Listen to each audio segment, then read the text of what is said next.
Hello everyone. हमने NCERT biology start की है और इसमें हम चैप्टर नंबर 3 कर रहे हैं, जिसमें हमने एल्गे को कंप्लीट स्टडी कर लिया है, ठीक है, और ब्रायोफाइट को भी हमने कंप्लीट स्टडी कर लिया है। तो आज हम टेरिडोफाइट्स को स्टडी करेंगे, ठीक है। तो टेरिडोफाइट्स के होते हैं, ठीक है, इनके बारे में जानेंगे, इनके जनरल करेक्टर के बारे में जानेंगे, उनके क्लासिफिकेशन के बारे में स्टडी करेंगे और इकोनॉमिक इम्पोर्टेंस क्या होती है टेरिडोफाइट्स की, उनके बारे में भी स्टडी करेंगे, ठीक है।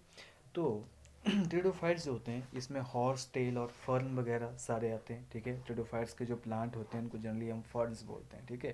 तो हॉर्स टेल एंड फर्न्स होते हैं इसमें टेरिडोफाइट्स में आते हैं, ठीक है। टेरिडोफाइट्स जो होते हैं ये they are normally used for medicinal purpose, ठीक है। ऐसे बहुत सारे टेरिडोफाइट्स हैं जिनको हम मेडिसिनली जो होते हैं यूज़ करते हैं, ठीक है। जैसे आपका ड्रायोप्टेरिस है, ठीक है, ड्रायोप्टेरिस वगैरह ऐसे कुछ ऐसे टेरिडोफाइट्स हैं जिनको हम मेडिसिनली यूज़ करते हैं। सॉइल बाइंडिंग में इंपॉर्टेंट रोल प्ले करते हैं, ठीक है, यानी कि सॉइल इरोजन को ही प्रिवेंट करते हैं और ये ऑर्नामेंटल के रूप में भी ग्रो करवाए जाते हैं, ठीक है। ऐसे बहुत सारे टेरिडोफाइट्स हैं जिनको हम ऑर्नामेंटल प्लांट के रूप में भी ग्रो करवाते हैं। लेकिन मोस्ट इम्पॉर्टेंट बात यह है कि इवोल्यूशनरी अगर देखा जाए ये पहले ऐसे टेरेस्ट्रियल प्लांट है जिनके पास वेस्कुलर बंडल्स प्रेजेंट होते हैं। फर्स्ट टेरेस्ट्रियल प्लांट जिनके पास वेस्कुलर बंडल्स के होते हैं, प्रेजेंट होते हैं। जैसे आपका हो गया जाइलम और फ्लोएम क्या होते हैं, इनमें प्रेजेंट होते हैं। जाइलम और फ्लोएम क्या होते हैं, फर्स्ट ऐसे प्लांट है टेरेस्ट्रियल प्लांट जिनमें क्या होते हैं, जाइलम और फ्लोएम क्या होते हैं, प्रेजेंट होते हैं, ठीक है। देखना आपने एल्गे को स्टडी कर लिया, उसमें थैलस फॉर्मेशन थी लेकिन जाइलम फ्लोएम हमने नहीं पढ़ा।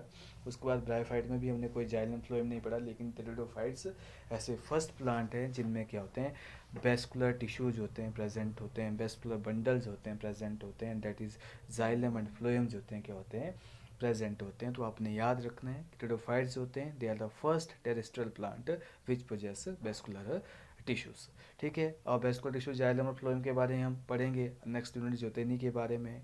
टेरिडोफाइट्स होते हैं ये सब जगह नहीं पाए जाते हैं ऑब्वियसली, इनको जो है कूल डैम्प और शेडी प्लेसेस होते हैं ज़्यादा मतलब पसंद होता है, ठीक है। ये जहाँ पे वहाँ पे ज़्यादा फ्लरिश करते हैं जहाँ पे मतलब शेडी शेडी कूल और डैम प्लेसेस है, लेकिन साथ में सैंडी सॉइल कंडीशन में भी ये फ्लरिश कर जाते हैं। अगर सॉइल सैंडी है तब वहाँ पे भी ये फ्लरिश कर सकते हैं। आपकी एनसीईआरटी लिखती है pteridophytes are found in cool damp shady places though some many flourish well in sandy soil condition, ठीक है। अब देखो यहाँ पे इम्पॉर्टेंट चीज़ क्या है, इम्पॉर्टेंट चीज़ ये है कि आपने ब्रायोफाइट को स्टडी कर लिया होना, ठीक है। हमने प्रीवियस लेक्चर में क्या बोला था कि ब्रायोफाइट में क्या होती है कि उसमें जो डोमिनेंट फेज होती है वो कौन सी होती है, आपकी गैमेटोफिटिक होती है, यानी कि haploid phase is the dominant phase. उसमें क्या हो रहा था, गैमेटोफाइट के ऊपर मेल गैमिट बन रहा था और फीमेल गैमिट बन रहा था, दोनों माइटोसिस से बनेंगे और जाइगोट बनेगा फर्टिलाइजेशन के थ्रू। पानी इंपॉर्टेंट रोल प्ले करता है और जाइगोट क्या करेगा, डेवलप करेगा किसमें, स्पोरोफाइट। स्पोरोफाइट क्या था, एक पूरे का पूरा क्या था वो, पैरासाइट के ऊपर, यानी कि नरिशमेंट फूड जो है किसके ऊपर डिपेंड था, गैमेटोफाइट के ऊपर डिपेंड था। यानी कि यहाँ पे गैमेटोफाइट जो थी ब्रायोफाइट के केस में डोमिनेंट फेज थी, लेकिन इस केस में टेरिडोफाइट में क्या था, स्पोरोफाइट जो है, जो डिप्लॉयड बॉडी है वो क्या है कि डोमिनेंट फेज है। मेन प्लांट बॉडी क्या है हमारे टेरिडोफाइट की, वो स्पोरोफाइट है, जिसके पास क्या है, देखो यहाँ पे ट्रू रूट है, ट्रू स्टेम है और ट्रू लीव्स है। लेकिन आपके ब्रायोफाइट में क्या था, root like leaf like stem like structure present थे, लेकिन true root true stem true leaves present नहीं थे। लेकिन इसमें क्या है, ट्रू रूट ट्रू स्टेम्स और ट्रू लीव्स होती हैं वो प्रेजेंट है। जैसे आप देख सकते हो डायग्राम में, यहाँ पे जो नीचे डायग्राम दे रखा है ये आपका स्पोरोफाइट दे रखा है। स्पोरोफाइट क्या होता है, डिप्लॉयड होता है, डिप्लॉयड होता है। गैमेटोफाइट क्या होता है, हैप्लॉयड होता है, जो कि ब्रायोफाइट में डोमिनेंट फेज थी।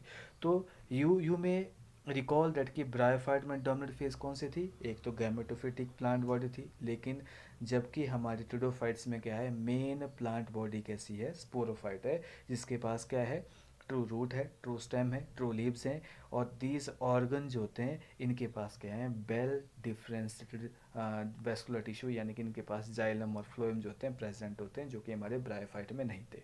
उसके बाद लीव्स जो होती हैं हमारे ब्रायोफाइटा में कैसी थी, स्मॉल लीव्स हो सकती हैं, माइक्रोफिल्स। और जैसे स्लेजनेला जो है ये हमारा ब्रायोफाइट है, उसमें लीव्स कैसी होती हैं, स्मॉल होती हैं। आपका डायग्राम दे रखा है, इसमें लीव्स कैसी हैं, बिल्कुल स्मॉल स्मॉल लीव्स प्रेजेंट होती हैं। इसको हम क्या बोलते हैं, माइक्रोफिल्स। फिल्स जो होता है वो क्या होता है, आपका माइक्रोफिल्स होती हैं, वो कैसी है, स्मॉल लीव्स होती हैं, ठीक है।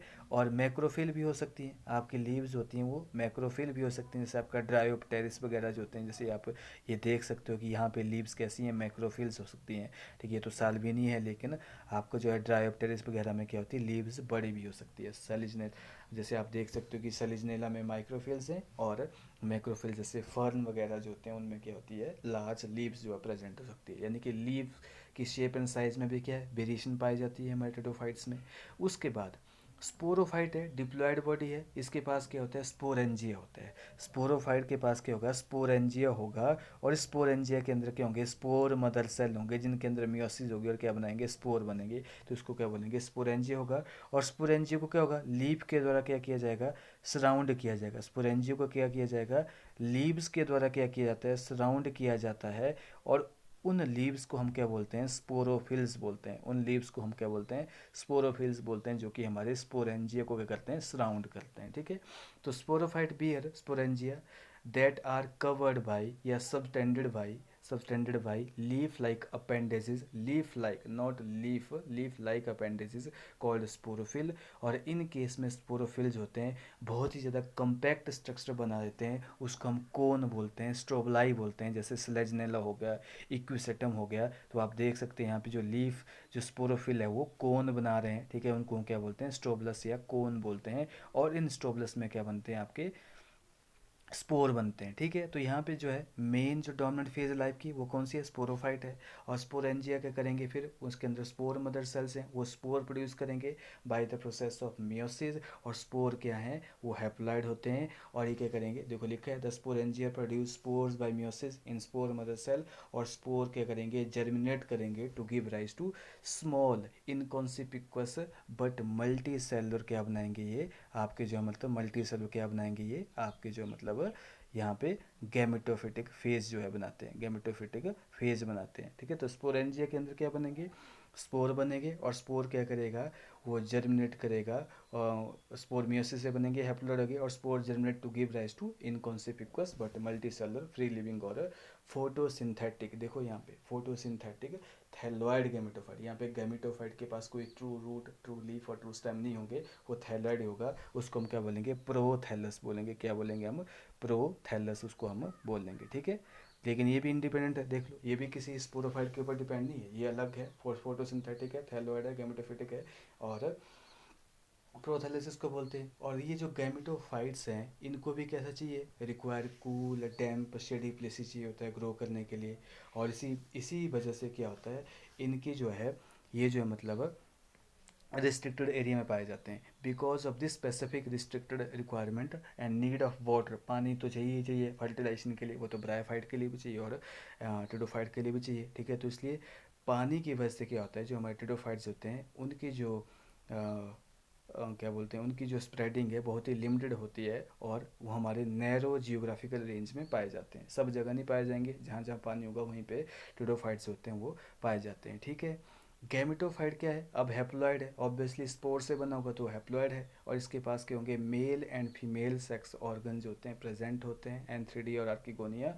और ये इनको पानी चाहिए फर्टिलाइजेशन के लिए, एंथ्रीडोजॉइड्स होते हैं वो पानी में रिलीज किए जाएंगे, और वो क्या करेंगे, फिर आर्किगोनिया के अंदर एक सेल को फर्टिलाइज करेंगे। और fusion of male and female gamete जो होता है, जिससे क्या होता है, जाइगोट बनेगा। और जाइगोट क्या करेगा, फिर दोबारा जो है जर्मिनेट कर जाएगा किसके अंदर, वेल डिफ्रेंशिएटेड स्पोरोफाइट के अंदर, जो कि डोमिनेंट फेज है हमारे टेडोफाइट्स की, ठीक है। तो आपने याद रखना है, देखो मैंने क्या बताया कि आपके ब्रायोफाइट में क्या हो रहा था, ब्रायोफाइट में जो मेन डोमिनेंट फेज थी वो क्या थी, गैमेटोफिटिक थी। और गैमेटोफिटिक क्या थी, हैप्लॉइड थी। वो by the process of mitosis क्या कर रहे थे, वो आपके जो मतलब गैमेट बना रहे थे। गैमेट क्या करेंगे, फ्यूज करेंगे, वो क्या बनाएंगे, जाइगोट बनाएंगे। जाइगोट क्या बना रहा था, स्पोरोफाइट बना रहा था उस केस में। अब स्पोरोफाइट क्या करता है, वो पूरा का पूरा डिपेंड था किसके ऊपर, हमारे गैमेटोफाइट के ऊपर, फूड के लिए, नरिशमेंट के लिए, इसलिए उसको पैरासाइट भी बोलते हैं। पैरासाइट के रूप में काम करता हुआ गैमेटोफाइट के ऊपर, ठीक है, क्योंकि वो नॉन फोटोसिंथेटिक था, ठीक है। हमारा स्पोरोफाइट जो था वो फूड सीटा कैप्सूल जो ब्रायोफाइट के केस में था, वो क्या था, मतलब नॉन फोटोसिंथेटिक था, ठीक है, और गैमेटोफाइट के ऊपर अटैच था और इससे फूड देता था, ठीक है। और तो स्पोरोफाइट के अंदर स्पोर बनेंगे, स्पोर क्या करेंगे, दोबारा वो गैमेटोफाइट बनाएंगे। लेकिन ट्रिडोफाइट के केस में क्या हुआ, इसमें जो मेन बॉडी है वो क्या है, स्पोरोफाइट है। मेन बॉडी क्या है, वो स्पोरोफाइट है। उसके पास क्या है, ट्रू जो है रूट है, ट्रू लीव्स है, ट्रू स्टेम है। उसके पास क्या है, स्पोरेंजिया, कोन प्रेजेंट होते हैं स्ट्रो आपके जो मतलब स्पोरोफाइट के ऊपर। उन कोन्स के अंदर क्या बनते हैं, आपके स्पोरेंजिया होते हैं। स्पोरेंजिया के अंदर क्या होते हैं, स्पोर मदर सेल होते हैं। और स्पोर मदर सेल क्या करेंगे, मियोसिस के थ्रू क्या बनाएंगे, स्पोर बनाएंगे। स्पोर बनाएंगे और स्पोर क्या करते हैं, ये जर्मिनेट कर जाते हैं, क्या बनाते हैं, गैमेटोफाइट बनाते हैं। और क्या बनाते हैं, गैमेटोफाइट बनाते हैं। और गैमेटोफाइट क्या थे, ये अनडिफरेंशिएटेड थे। इसके पास कोई थैलस लाइक था, ठीक है, इसके पास ना ट्रू रूट है, ना ट्रू लीफ है, ना ट्रू स्टेम है, लेकिन इसके पास क्या है, ये फोटोसिंथेटिक है, ठीक है, ये डिपेंड नहीं है स्पोरोफाइट के ऊपर। और इसके ऊपर क्या बनेंगे, मेल गैमेट बनेगा, फीमेल गैमेट बनेंगे, दोनों फ्यूज करेंगे, जाइगोट बनाएगा। जाइगोट क्या करेगा, दोबारा क्या करेगा, जर्मिनेट करके क्या बनाएगा, स्पोरोफाइट बनाएगा, ठीक है। तो यहाँ पे गैमेटोफाइट भी इंडिपेंडेंट है और स्पोरोफाइट भी क्या है, इंडिपेंडेंट है।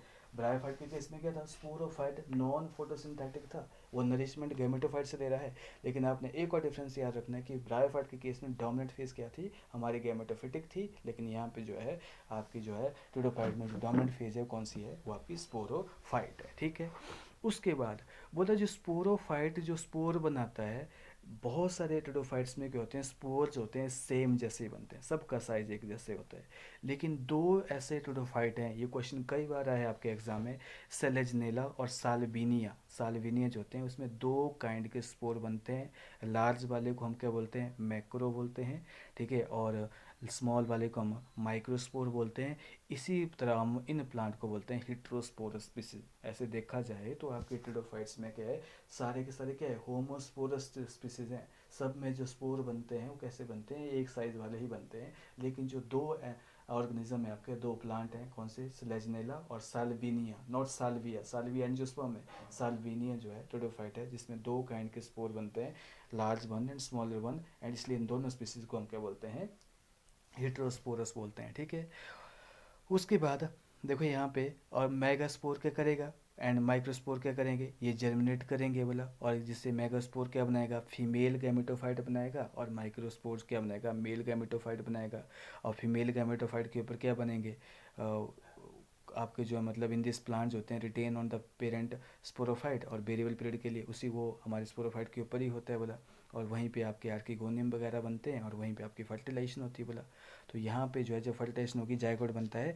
और कई बार जो है यहाँ पे वेरी वेरी इंपॉर्टेंट, जाइगोट क्या करता है, जाइगोट जो है आपका वो यंग एम्ब्रियो फॉर्मेशन करता है। जाइगोट क्या करता है, development of zygote into young embryo takes place within the female gametophyte. आपके फीमेल गैमेटोफाइट में क्या होता है, जाइगोट जर्मिनेट करके एम्ब्रियो बनाता है, यानी कि फर्स्ट सीड हैबिट की फॉर्म आपकी कहाँ देखी गई है, ट्रिडोफाइट में देखी गई है। दिस इवेंट जो है, क्योंकि एम्ब्रियो फॉर्मेशन जो होती है ये सीड हैबिट का प्रिकर्सर है, सीड हैबिट का प्रिकर्सर है, this is precursor to seed habit. और ये इंपॉर्टेंट स्टेप समझा जाता है आपका मतलब एवोल्यूशन में इंपॉर्टेंट स्टेप जो होता है। तो सबसे पहले सीड हैबिट किस में देखी गई है, आपके ट्रिडोफाइट्स में देखी गई है, ठीक है। उसके बाद हम टेडोफाइट को जो है चार क्लासेस में डिवाइड करते हैं, साइलोप्सिडा, ठीक है, लाइकोप्सिडा, स्पिनोप्सिडा और टेरोप्सिडा, ठीक है। साइलोप्सिडा में नाम एग्जाम्पल आपको याद रखना है, नाम में आंसर में ही इसका जो एग्जाम्पल है वो इसी क्लास को रिप्रेजेंट करता है, साइलोप्सिडा यानी कि साइलोटम, ठीक है। साइलोप्सिडा के बारे में ये है कि ये सबसे ओल्डेस्ट है और सिंपलेस्ट वेस्कुलर प्लांट है, सिंपलेस्ट है ये मल्टीडोफाइट, ठीक है। सारे के सारे मेंबर इसके क्या हो चुके हैं, एक्सटिंक्ट हो चुके हैं, ठीक है। ऑब्वियसली यहाँ पे राइजोइड जो होते हैं प्रेजेंट होते हैं, होमोस्पोरस तो होंगे ही होंगे, ठीक है। जैसे आपके साइलोप्सिडा में आपका रिहीनिया भी एक टाइप का प्लांट आता है, और रिहीनिया प्लांट इसी में आता है, साइलोटम वगैरह, रिहीनिया वगैरह साइलोप्सिडा में आते हैं, लेकिन ये एक्सटिंक्ट हो चुके हैं। लाइकोप्सिडा में इसको लाइकोप्सिडा को कॉमनली हम क्या बोलते हैं, स्पाइक मॉसिस बोलते हैं। देखो मॉस जो है ब्रायोफाइट है, लाइकोप्सिडा को हम स्पाइक मॉस बोल रहे हैं, ठीक है। तो लाइकोप्सिडा में स्लेजनेला और लाइकोपोडियम जो होते हैं इसमें आते हैं, ठीक है। ये भी सारे क्या हैं आपका, जो है स्लेजनेला जो होता है वो हेट्रोस्पोरस है, लेकिन लाइकोपोडियम आपका होमोस्पोरस है। लाइकोप्सिडा को हम क्या बोलते हैं, क्लब मॉस भी बोलते हैं, स्पाइक मॉस भी बोलते हैं, याद रखना है। कॉमनली इनको लाइकोप्सिडा को हम बोलते हैं क्लब मॉस बोलते हैं, स्पाइक मॉस बोलते हैं, क्योंकि मॉस तो ब्रायोफाइट है लेकिन लाइकोप्सिडा क्या है, एक ट्रिडोफाइट की क्लास है। तो आपने याद रखना, कई बार जो है ये क्वेश्चन में पूछ लिया जा सकता है। स्फिनोप्सिडा क्या होता है, इसका एग्जांपल है इक्विसेटम इसका एग्जांपल है, ठीक है। ये भी होमोस्पोरस होते हैं, ठीक है। और टेरोप्सिडा में कौन से आते हैं आपके, ड्रायोप्टेरिस वगैरह, टेरिस वगैरह, एडियंटम याद रखना, इसको हम वॉकिंग फर्न भी बोलते हैं। क्यों, क्योंकि जब इसके ये क्या करता है, ये लीफ टिप से ग्रो करता है। इसका लीफ टिप क्या करेगा, सॉइल के अंदर क्या करेगा, अटैच होकर नया प्लांट जो है तैयार करता है। लीफ टिप जब जैसे सॉइल के कांटेक्ट में आता है, एक एडवेंटिशियस रूट ये डेवलप कर जाता है, और इसलिए हम इसको क्या बोलते हैं, वॉकिंग फर्न भी इसको हम बोलते हैं, ठीक है। वॉकिंग फर्न भी इसको हम बोलते हैं, ठीक है। तो ड्रायोप्टेरिस, टेरिस और आपका जो है मतलब आपका ये एडियंटम जो होते हैं, ये किस में आते हैं, टेरोप्सिडा में आते हैं, ठीक है। तो ये था आपका टेडोफाइट्स के बारे में, ठीक है। टेडोफाइटा की जो टर्म प्रपोज की गई थी, किसने की थी, अर्नस्ट हैक्कल ने की थी, याद रखना, अर्नस्ट हैक्कल ने 1866 में। और स्टडी ऑफ टेडोफाइट को हम क्या बोलते हैं, टेरेडोलॉजी बोलते हैं। और एडियंटम आपको पता है कि जैसे इसका लीफ टिप जो होता है सॉइल के कांटेक्ट में आएगा ग्राउंड में, तो क्या होगा, इसमें एडवेंटिशियस रूट जो होते हैं डेवलप हो जाते हैं, और एक नया प्लांट जो है तैयार कर लेता है। इसलिए हम वॉकिंग फर्न भी बोलते हैं। साल्विनिया जो है, साल्विनिया जो होगा एक ऐसा टेडोफाइट है जो कि जिसमें रूट जो होती है एब्सेंट होती है, लेकिन हेटेरोस्पोरस होता है। और इसको सॉरो ऑफ कश्मीर भी बोला जाता है, ये भी आपने याद रखना है। उसके बाद है टॉलेस्ट टेडोफाइट कितना है, आल्सोफिला जो है ये टॉलेस्ट है, ये टॉलेस्ट जो आपका टेडोफाइट है। और स्मॉलेस्ट कौन सा है, एजोला, ठीक है। स्मॉलेस्ट कौन सा है, एजोला जो है वो स्मॉलेस्ट टेडोफाइट है, ये भी आपने याद रखना। आल्सोफिला इज द टॉलेस्ट टेडोफाइट, और स्मॉलेस्ट कौन सा है, एजोला है। उसके बाद स्लेजनेला को हम क्लब मॉस भी बोलते हैं, स्पाइक मॉस भी बोलते हैं, ठीक है। और इसका मेन काम क्या है कि ये जो है जब पानी की कमी होती है तो ये कैसा बन जाता है, ब्राउन कलर का हो जाएगा, ड्राई हो जाएगा। लेकिन जैसे ही इसको पानी दिया जाएगा तो एकदम से ग्रीन कलर में चेंज हो जाते हैं। ऐसे प्लांट को हम क्या बोलते हैं, रीसरक्शन प्लांट बोलते हैं। और स्लेजिनेला ब्रायोप्टेरिस का कॉमन नेम है, स्लेजिनेला ब्रायोप्टेरिस का जो कॉमन नेम है वो क्या है, प्टेरिस का कॉमन नेम क्या है, संजीवनी बूटी जो है इसका कॉमन नेम है, ठीक है। स्लेजनिला ब्रायोप्टेरिस का जो है कॉमन नेम क्या है, संजीवनी बूटी है। देख सकते हैं आप यहाँ पे जो है आपका साल्विनिया जो है दिया हुआ एग्जांपल, दिस इज साल्विनिया, इसमें रूट एब्सेंट होती है, ठीक है। उसके बाद आपका जो है यहाँ पे ये जो एग्जांपल दिए ये फर्न दे रखे हैं, ठीक है। उसके बाद ये आपका जो है एग्जांपल है इक्विसेटम का, ठीक है, इक्विसेटम का एग्जांपल है। और उसके बाद ये आपका है स्लेजनिला, ठीक है। स्लेजनिला जो होता है ये आपका एग्जांपल है। इसको हम क्या बोलते हैं, क्लब मॉस भी इसको हम बोलते हैं, क्लब मॉस इसको बोला जाता है, स्पाइक मॉस बोला जाता है। और जैसे इसको पानी की कमी होती है तो ये ब्राउन कलर का होता है, लेकिन जैसे पानी मिलता है तो ये ग्रीन कलर का हो जाएगा, ठीक है। तो इसको रिसरक्शन प्लांट भी बोलते हैं। और स्लेजनेला ब्रायोप्टेरिस जो होता है वो संजीवनी बूटी भी उसको बोला जाता है, ठीक है। तो this is all about your pteridophyte, उसके करेक्टर हमने स्टडी कर लिए, ठीक है। मैंने आपको बताया कि इनकी मेन जो डोमिनेंट फेज होता है लाइफ में कौन सा होता है, डिप्लॉयड स्पोरोफाइट फेज होती है, ठीक है। और इसमें 4 क्लासेस में हमने इसको डिवाइड किया है, साइलोप्सिडा जो कि एक्सटेंट हो चुके हैं, लाइकोप्सिडा जिसको हम क्लब मॉस भी बोलते हैं, स्पाइक मॉस भी बोलते हैं, स्पिनोप्सिडा, ठीक है। और टेरोप्सिडा जो होते हैं आपने पढ़ लिए हैं, इसके एग्जाम्पल याद कर लेना। और इकोनॉमिक कंबाइनर्स में आपको बता दिया इनको फूड के रूप में भी यूज़ किया जाता है, ठीक है। सॉइल बाइंडर, सॉइल इरोजन को प्रिवेंट करते हैं। और बर्तनों को धोने के लिए, बर्तनों को साफ़ करने के लिए क्यूसेटम का यूज़ किया जाता है, ये तो नॉर्मल सी बात है, ठीक है। और उसके बाद एक इंपॉर्टेंट है, नाइट्रोजन फिक्सेशन में भी इंपॉर्टेंट रोल होता है। जैसे एजोला जो है आपका स्मॉलेस्ट जो टेडोफाइट है वो नाइट्रोजन फिक्सिंग साइनोबैक्टीरिया एनाविना उसके साथ प्रेजेंट होता है सिम्बायोटिकली, और नाइट्रोजन फिक्सेशन करता है, ठीक है। एनाविना इसमें प्रेजेंट होता है एजोला में, जो क्या करेगा वो नाइट्रोजन फिक्सेशन का काम करता है। ठीक है, बहुत सारे मेडिसिनल के रूप में यूज़ किए जाते हैं, ऑर्नामेंटल जैसे आपका सजनरी बूटी या स्लेजनलज होते हैं, ऑर्नामेंटल के रूप में भी यूज़ किए जाते हैं। तो this is all about your ट्रिडोफाइट।